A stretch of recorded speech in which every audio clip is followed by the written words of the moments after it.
Agradezco la invitación que hacen las comisiones séptimas de Senado y Cámara para tener este debate sobre la política farmacéutica, donde queremos hacer énfasis no solamente en los temas del presente, sino también plantear los desafíos y, si se quiere, presentar un contexto que no ha transpirado completamente a la opinión pública. ¿De dónde viene la política farmacéutica? ¿Cuáles son sus principales premisas? ¿Cuál es el contexto tanto local como global en el que está enmarcada esta política? Y yo quiero comenzar por ahí, con una reflexión de ese contexto, que tiene unos elementos globales interesantes, y voy a hacer, dijéramos, una introducción que tiene en cuenta esos elementos de farmacoeconomía, y que también tengamos en cuenta el contexto local, los aspectos peculiares que de alguna manera definen la política farmacéutica en nuestro país. Quiero empezar entonces con algunos elementos importantes del contexto global y quiero hacer alusión a tres elementos diferenciadores que distinguen los mercados farmacéuticos de otros mercados globales. El primero ustedes lo conocen, la gráfica no se ve muy bien, pero pueden verla ahí y la voy a explicar en los elementos principales. Y es lo que se conoce como la presión tecnológica. Todos los sistemas de salud del mundo están sometidos a esta presión tecnológica, nuevas innovaciones que llegan todos los días. Miren el costo promedio de un tratamiento contra el cáncer. Las cifras casi son difíciles de creer. Con las tecnologías básicamente de síntesis química disponibles en su momento, este tratamiento costaba en el año 1996 $200. Hoy en día un tratamiento promedio para la misma patología, con las tecnologías biotecnológicas ya disponibles, cuesta $160.000.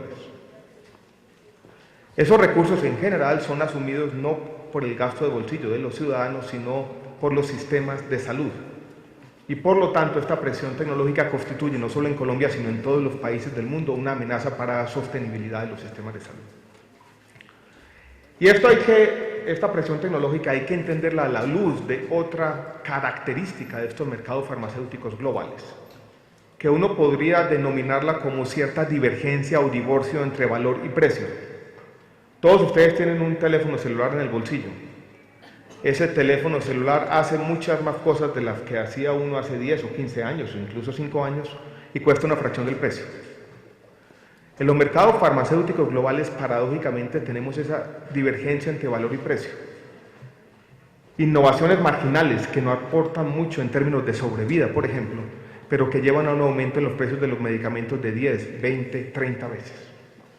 Yo creo que eso hay que tenerlo en cuenta, más allá de la presión tecnológica, esa divergencia entre valor y precio, que obliga a los compradores oficiales, a los sistemas de salud a hacer o tener una capacidad de discernimiento, de pescar en esas tecnologías y decir qué es lo que efectivamente puede aportar y qué es lo que no aporta.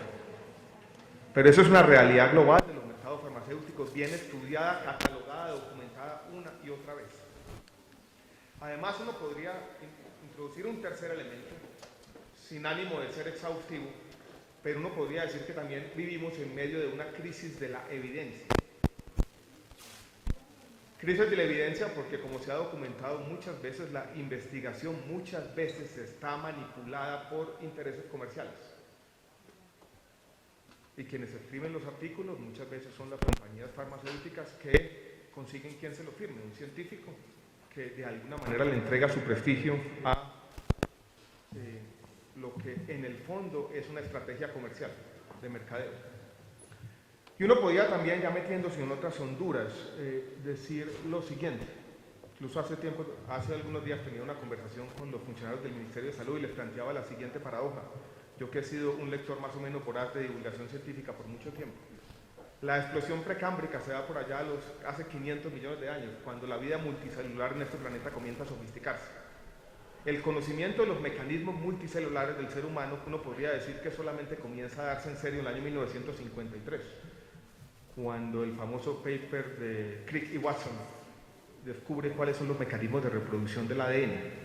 Llevamos 50, 60 años de investigación, en lo que la naturaleza se demoró 500 millones de años. La verdad, en esto tenemos que ser objetivos y decir los mecanismos celulares del ser humano no se conocen bien, apenas estamos empezando a entender un 1 o 2% de lo que está ocurriendo allí. Eso nos lleva a que la postura ante las nuevas innovaciones tiene que ser, yo la llamaría un escepticismo saludable sobre lo nuevo. En la medicina, que está basada de alguna manera, como no se conocen plenamente los mecanismos biológicos en el ensayo y el error, muchas veces es lo viejo lo que se ha probado, muchas veces lo que funciona y lo que funciona mejor. Pero lo viejo muchas veces se está desabasteciendo y tenemos lo nuevo con innovaciones marginales que cuestan mucho.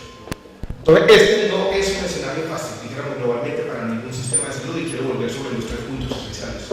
Presión tecnológica, que sufren todos los sistemas de salud, nuevas moléculas que están llegando y con incertidumbre sobre su aporte, divorcio entre valor y precio, nuevas tecnologías con innovaciones marginales, no como nuestros teléfonos celulares, que cuestan mucho y aportan poco, y una crisis de la evidencia. Ese contexto, que no es el contexto de Colombia, es el contexto global, hay que de alguna manera superponerlo al contexto de nuestro país. Y en nuestro país tenemos 2 o 3 elementos esenciales. Yo creo que tienen que entenderse para tener el contexto adecuado a la hora de entender esta política farmacéutica. Uno, que lo deberíamos reiterar más. Aquí somos muy dados a la autoflagelación. Colombia tiene ya casi cobertura universal, con un plan de beneficios que incluye, a diferencia de otros países desarrollados y en desarrollo, medicamentos de alto costo. Hace poco hablaba, creo que algunos de ustedes ya me oyeron la anécdota, con un consultor francés del ministerio, uno de los expertos locales en farmacoeconomía. Me decía que su mamá, que está enferma de artritis reumatoidea, no tiene acceso al medicamento biotecnológico en el plan de beneficios de Francia. Nosotros tenemos hoy un paquete completo de los medicamentos biotecnológicos para la artritis reumatoidea, lo mismo para cáncer, que han venido siendo incluidos de manera sistemática en nuestros beneficios. Entonces hay una realidad local que hace que estas presiones o estos desarrollos globales en Colombia sean aún más difíciles de manejar. Y es que tenemos ya cobertura universal con un plan de beneficios que incluye muchos de estos medicamentos de alto costo. Y eso hay que tenerlo en cuenta. Eso está asociado a otro tema que también hemos discutido una y otra vez, y es que el gasto de bolsillo en Colombia es relativamente bajo si nos comparamos con otros países. Hoy en día es el 19% según el último cálculo que hicimos hace algunos meses en el Ministerio de Salud y Protección Social. El promedio de América Latina de gasto de bolsillo, incluso para pagar estos medicamentos, es del 50%.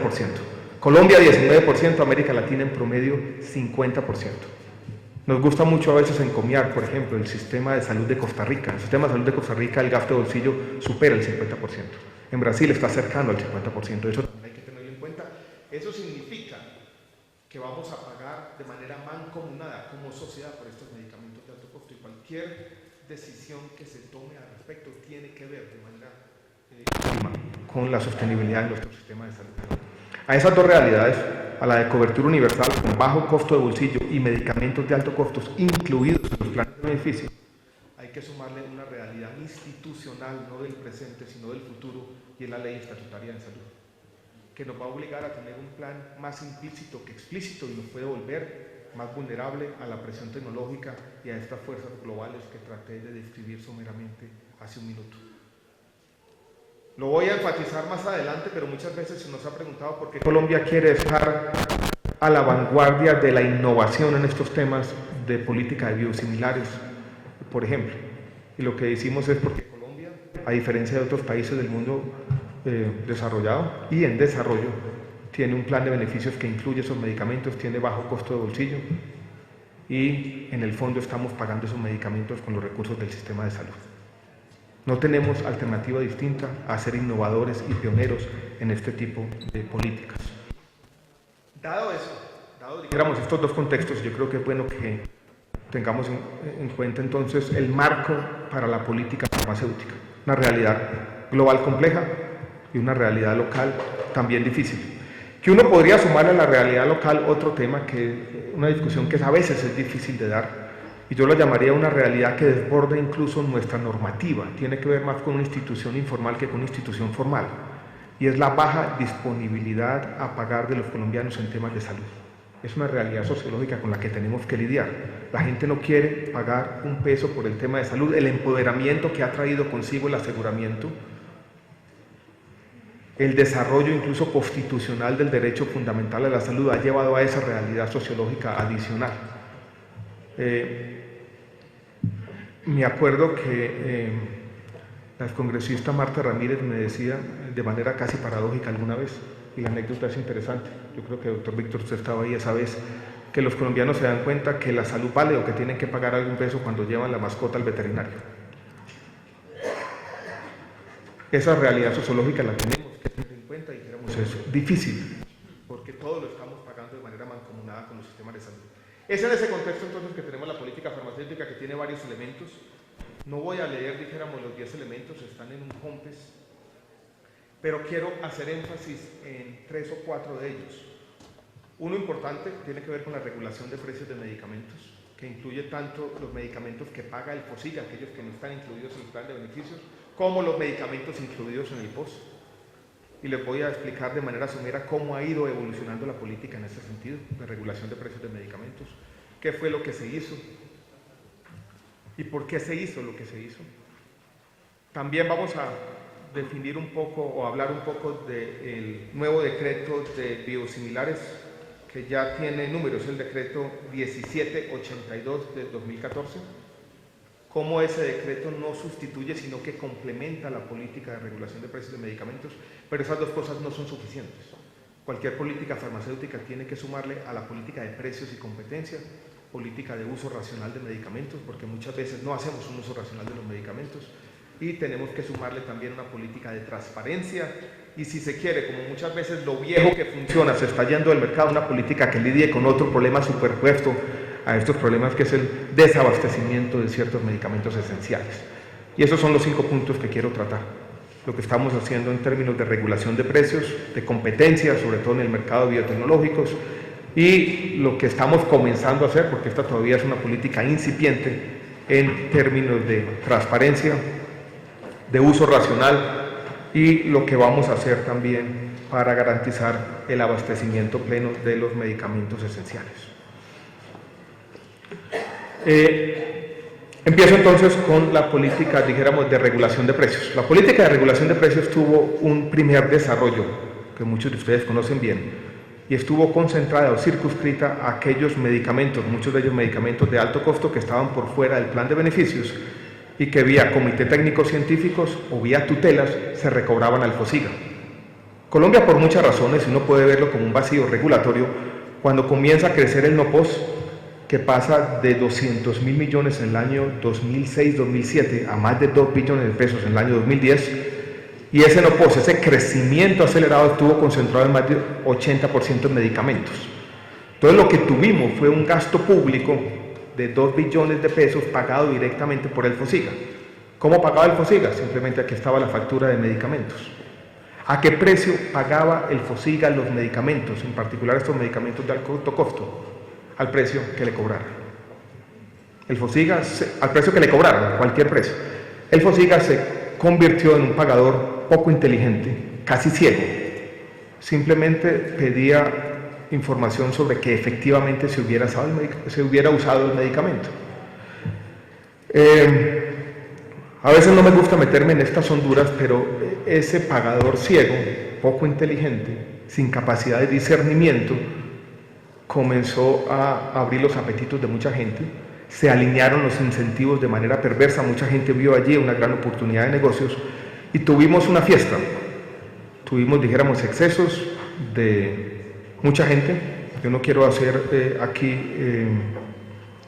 juicios globales, seguramente gente se comportó éticamente, no todo el mundo abusó de ese vacío en la formación de los precios, pero tanto compañías farmacéuticas como hospitales, como algunas de las EPS que tenían integración vertical, como médicos, sobre todo médicos especialistas, participaron de esta piñata.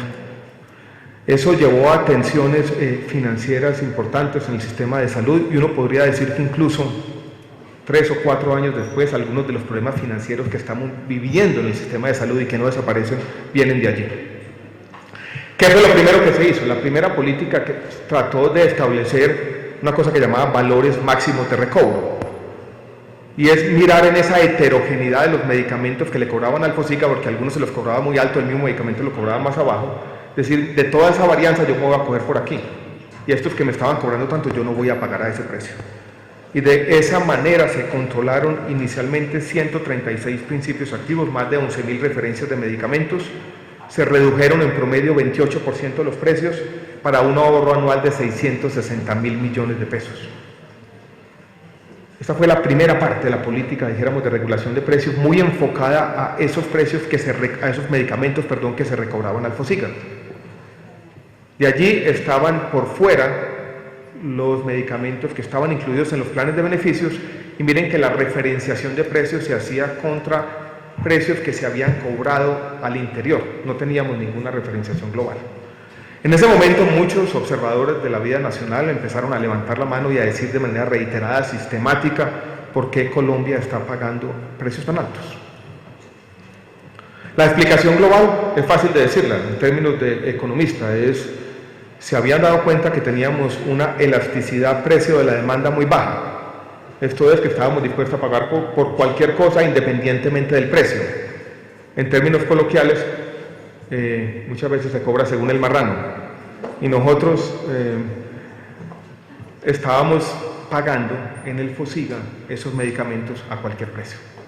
Vino entonces la segunda etapa de la regulación de precios de medicamentos, que tiene que ver con la regulación propiamente dicha, con referenciamiento internacional. Entonces tuvimos una primera metodología que quedó completamente clara, estipulada en la circular 03 del año anterior, publicada por allá en mayo del año 2013, donde le contamos al país cómo íbamos a abordar este tema de la regulación de precios de medicamentos, que no es fácil. Lo primero que hay que decir es, uno no puede regular todos los medicamentos, uno tiene que regular aquellos medicamentos donde existe evidencia más o menos definitiva de que no existe competencia. El Estado como regulador no puede reemplazar los mercados y sería un gran error. Se nos dice muchas veces, ¿por qué no regulan todos los precios? Porque no tenemos ni la capacidad operativa para hacerlo y porque los mercados funcionan mejor que la regulación.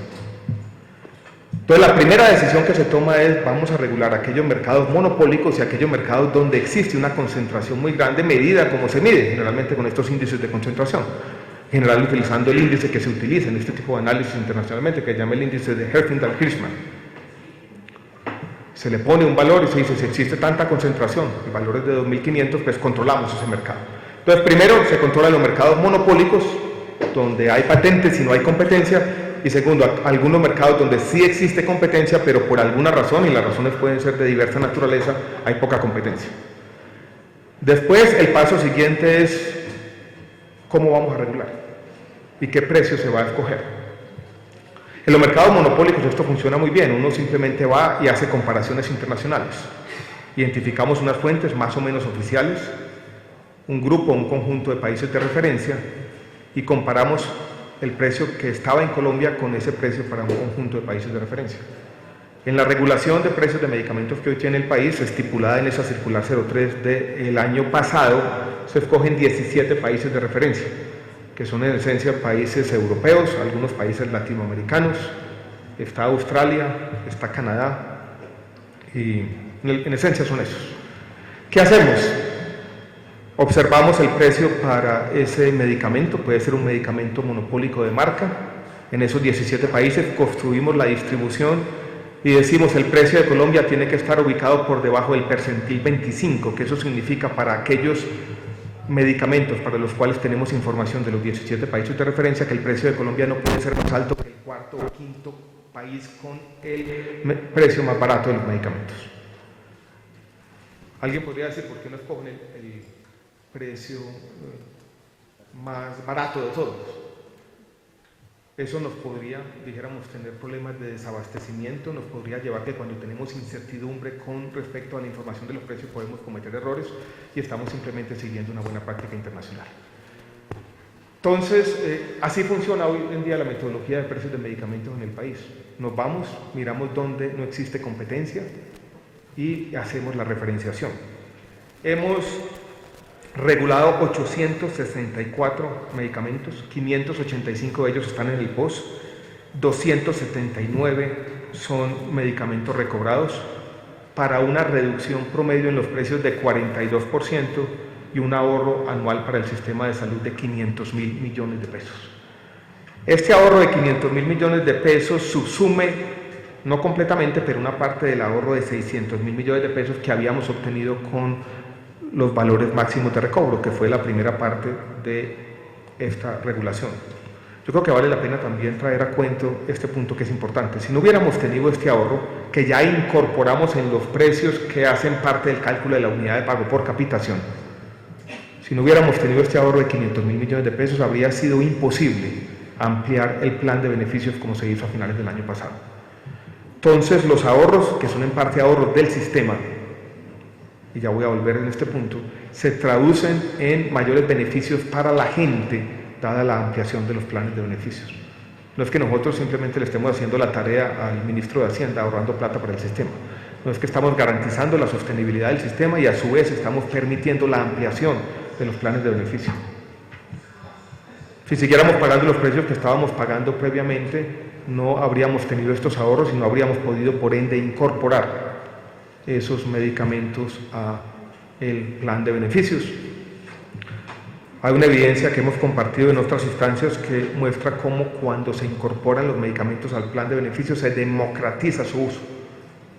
Los medicamentos recobrados benefician en casi un 50% al quintil más alto de la población y por lo tanto ese uso vía recobro no es democrático, no es equitativo, un tema que vale la pena repetir y reiterar una y otra vez. Las estadísticas que yo tengo aquí muestran que nuestros medicamentos regulados han estado concentrados en un 75% en los canales institucionales y en un 25% en los canales comerciales. Esto les han beneficiado más el sistema que al bolsillo de la gente, pero también han beneficiado al bolsillo de la gente. Un 25%, esos menores precios también se han traducido en rebajas en el gasto de bolsillo para muchos colombianos.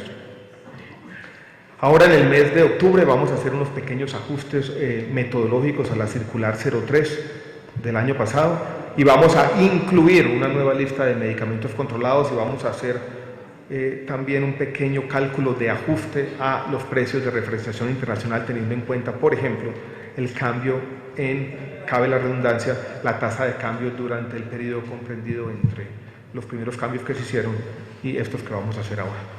Esto para contarles que vamos a seguir aplicando, que esto no es una política pasada, es una metodología clara que va a seguir aplicándose. Yo quiero resaltar, dijéramos, un aspecto, el discurso oficial a veces es aburridor,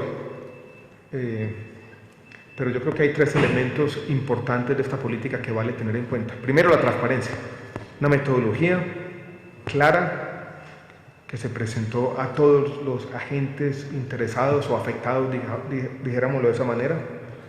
Unas fuentes de los datos de comparación también claras que todo el mundo puede consultar. Nosotros les entregamos a todos los interesados una hoja de Excel con cada uno de los precios y la fuente respectiva. Y procesos, muchas veces reuniones, algunas de ellas dijéramos bilaterales, cuando existe una controversia, por ejemplo, sobre algunos de los precios de comparación. Eso ha hecho que esta metodología de regulación de precios tenga legitimidad, no solamente ante los ojos de la gente, sino ante los ojos de los agentes que participen en el sistema, y que tenga también ya, o que empiece a llamar la atención de la comunidad internacional. Ayer estuvimos en el Perú y la ministra de Salud de allí nos confirmó algo que ya nos habían pedido, bueno, y que ya está ocurriendo esta semana. Aquí está un grupo de funcionarios del Ministerio de Perú mirando nuestra regulación de precios de medicamentos. Cuando el nuevo presidente de Panamá, creo que en uno de sus primeros discursos dijo: yo quiero adoptar una regulación de precios de medicamentos similar a la que tiene Colombia. Y yo creo que esos elementos, dijéramos, de transparencia y de seriedad en el diseño de esta política pública está empezando ya a llamar la atención de la comunidad internacional. Ese es entonces uno de los elementos, el elemento de regulación. Pero la regulación no puede hacerlo todo. La capacidad regulatoria del Estado es limitada. La regulación es compleja, el Estado no conoce o no puede conocer lo que está ocurriendo en toda parte, dijéramos, con los precios. Por lo tanto, uno podría decir en esto, la competencia funciona muchas veces mejor que la regulación y a veces incluso las compras centralizadas por agentes estatales funcionan mejor que la regulación y en algunos elementos tenemos que tener otro tipo de políticas que complementen la regulación de precios de medicamentos. Uno de los mensajes que podríamos dar también esta mañana es aquí la política farmacéutica no se agota en la regulación de precios de medicamentos. Ese es solo un elemento importante, pero tal vez no es el más importante. Es en este contexto y en el contexto global y local que describí anterior como debemos entender el decreto de biosimilares, el 1782.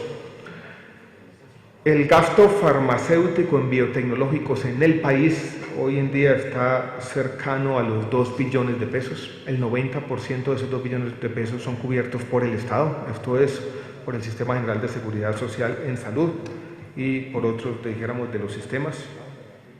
8 de los 10 medicamentos más recobrados a nuestro sistema son medicamentos biotecnológicos. Eso vale la pena, dijéramos, tenerlo en cuenta. Algunos de ellos ya fueron incluidos en la última actualización del POS, pero los medicamentos biotecnológicos comienzan a representar una proporción muy importante y seguramente será creciente de el gasto farmacéutico total, que en Colombia ese gasto farmacéutico como porcentaje o fracción del gasto total en salud es bastante alto, más alto que en el promedio de América Latina. Tenemos al mismo tiempo una realidad global interesante de la que llamamos la atención en esta controversia que se dio con respecto al decreto de competencia a los biotecnológicos. Y es que del universo de patentes importantes, la mayoría se están venciendo de aquí al año 2020. Yo tengo aquí una cifra que quiero compartir con ustedes. Tuvimos 17 patentes expiradas en el 2009 o antes. Vamos a tener 45 patentes expiradas en el periodo 2010-2015 y vamos a tener 24 patentes expiradas de los 93 biotecnológicos principales en el periodo 2016-2020. O sea, en este último periodo vamos a tener algo así como 60 patentes inspiradas para tener 86 nuevos biotecnológicos donde tenemos que tener competencia. Se vencen las patentes y ¿qué pasa? Viene entonces la discusión de alguien, ya no hay propiedad intelectual, que quiere registrar un biosimilar en el país. Y ahí es donde está, dijéramos, el meollo de la discusión, y ahí es donde está, dijéramos, el meollo del decreto 1782. Y el decreto dice lo siguiente: usted puede hacerlo de 3 maneras o por 3 rutas. Una, que se llama la ruta de expediente completo. Usted puede suponer que ese biosimilar es casi un medicamento nuevo, dejando de lado toda la investigación y todo lo que se da, usted lo registra con expediente completo como si fuera un nuevo medicamento. Otro, no es un medicamento nuevo, yo lo quiero comparar con el medicamento innovador existente, pero yo voy a tener que ir atrás y volver a hacer todos los ensayos preclínicos y clínicos. La discusión se centró en lo que llamamos la ruta abreviada o tercera ruta, una discusión que se está dando globalmente y que coincide con avances en la ciencia médica que nos van a permitir caracterizar esas moléculas complejas, biotecnológicas, de manera tal que uno pueda decir, como yo ya la tengo tan caracterizada, y en las principales características que son clínicamente relevantes, yo puedo decir, este biosimilar se parece al biotecnológico innovador, yo puedo decirle, señor, usted no tiene que volver a hacer todas las pruebas preclínicas y clínicas, que cuestan en muchos casos 50, 100 millones de dólares, que representan ensayos clínicos con humanos donde hay un componente ético importante. En algunos casos, por ejemplo, para enfermedades raras es difícil conseguir los pacientes para los ensayos clínicos y preclínicos. Y lo que hace el decreto, uno puede decirlo de esa manera, es ponerse a tono con esas innovaciones científicas globales que permiten una mejor caracterización de estas moléculas complejas. Y como la caracterización ya puede hacerse, nosotros tenemos que abrirle vía en la legislación y decir, señores, si usted lo caracteriza y ya esta molécula está conocida y los datos ya hacen parte de ese acervo de conocimiento de la humanidad, yo no lo voy a hacer a usted volver atrás y acumular un conocimiento que no necesita. Lo que hace el decreto es simplemente plantear esa posibilidad. Va a ser una sala especializada del INVIMA la que va a decidir en última instancia si esa posibilidad está abierta para cada o para un biotecnológico o biosimilar, mejor específico. Uno puede mirarlo desde una óptica económica diciendo lo que hace el decreto es cuando las circunstancias así lo ameriten, vamos a eliminar unas barreras de acceso innecesarias que no solamente nos van a ahorrar los ensayos clínicos innecesarios, sino que nos van a permitir tener competencia efectiva. ¿Y cuáles son los efectos de la competencia efectiva? Pues reducciones en los precios que van mucho más allá de las que se puede hacer vía simplemente regulatoria. Si uno tiene en cuenta dos elementos, dijéramos, importantes para empezar a elucubrar un poco sobre cuál puede ser la magnitud de las reducciones en los precios como consecuencia de este decreto, tenemos dos tipos de evidencia. Una, la evidencia que se dio una generación atrás con los medicamentos de síntesis química cuando llegaron los genéricos, y otra, la evidencia que es todavía mucho más incipiente sobre qué ha ocurrido en algunos países donde ya comienza a haber, México es uno de ellos, competencia biosimilares. Y eso nos permite decir desde ahora que esperamos reducciones en los precios de algunos de estos medicamentos biotecnológicos, dada la competencia biosimilares, entre 30 y 60%. Yo tengo, dijéramos, aquí algunos casos específicos donde ya se han dado materializado ahorros de esa magnitud, pero yo creo que ya he hablado más de la cuenta y dejo la presentación para que se mire más adelante. Pero eso es un poco el estimativo que podemos hacer basado en la evidencia disponible. Alguien ha dicho cuál es la ventaja de la competencia que ustedes ya están regulando. La ventaja es mucho. La competencia nos baja los precios más de lo que podemos bajar vía regulatoria, además nos permite mucha más transparencia y mejor funcionamiento de estos mercados farmacéuticos. Hay una realidad global, ineluctable también. Si hoy no tuviéramos competencia vía genéricos para los medicamentos antiguos de síntesis química, los sistemas de salud globales no serían sostenibles. Y uno podría decir lo mismo, si no tenemos competencia en biotecnológicos, estos sistemas de salud no van a ser sostenibles. Y dada la realidad local que tenemos en Colombia, de bajo gasto de bolsillo y esos medicamentos ya haciendo parte de nuestros planes de beneficio, tenemos que estar a la vanguardia global como lo hemos estado liderando estas discusiones, entre otras cosas, en la Asamblea Mundial de la Salud y en la Organización Mundial de la Salud. El decreto ya comienza a ser mirado no con inquietud, sino con curiosidad de la buena por otros países, incluso países desarrollados, porque en esto podemos decir con orgullo que Colombia está marcando la parada en un debate global necesario y yo diría inaplazable. Tenemos los otros elementos de la política farmacéutica. A veces nos preocupan y nos llegan temas todos los días sobre desabastecimiento de esas tecnologías viejas y buenas. Y ahí tenemos, dijéramos, una estrategia estricta de vigilancia de desabastecimiento. No voy a dar los detalles, pero yo creo que es otra parte importante de esta política farmacéutica, porque tenemos algunos medicamentos desabastecidos y estamos trabajando hoy en día en dos elementos para complementar la política farmacéutica. Uno es el uso racional de medicamentos, tema que tenemos que hacer, dijéramos, con las sociedades científicas para algunos factores antihemofílicos. Colombia tiene unos usos per cápita que son los mayores del mundo, lo que es evidencia casi incontrovertible de abusos. Entonces ahí tenemos que seguir trabajando en temas de uso racional de medicamentos con las sociedades científicas, entre otros. Esta tarde casualmente tenemos una reunión con las sociedades científicas. Y estamos trabajando en los aspectos de transparencia. Esta semana la Obamacare hizo la primera publicación de una base de datos donde las compañías farmacéuticas tienen que informar todas las transferencias y pagos a los médicos. Allí está toda esa información. Yo creo que todos los sistemas de salud del mundo se tienen que mover hacia algo parecido, hacia, dijéramos, a una política de transparencia. Nosotros vamos a tener que empezar a dar los primeros pasos en ese sentido. Ya tenemos un borrador de acto administrativo y yo creo que esa va a ser la nueva frontera de las discusiones que vamos a tener que dar este año, pero sobre todo el año entrante. Y estamos en ese contexto construyendo un ejercicio interesante basado en una conversación con el sector, una especie de focus group que nos hizo un investigador antioqueño, Jairo Humberto Restrepo, de construir un decálogo de comportamiento en el sector que nos ayude también en la construcción de transparencia, que es esa, dijéramos, nueva frontera. Eso es lo que estamos haciendo. Contexto global complejo, un contexto local interesante, pero yo creo que una política pública seria, y quise contarles sobre regulación de precios, competencia biosimilares y los otros aspectos complementarios que tienen que ver con la transparencia y el uso racional. De nuevo, muchas gracias por la invitación y buenos días a todos.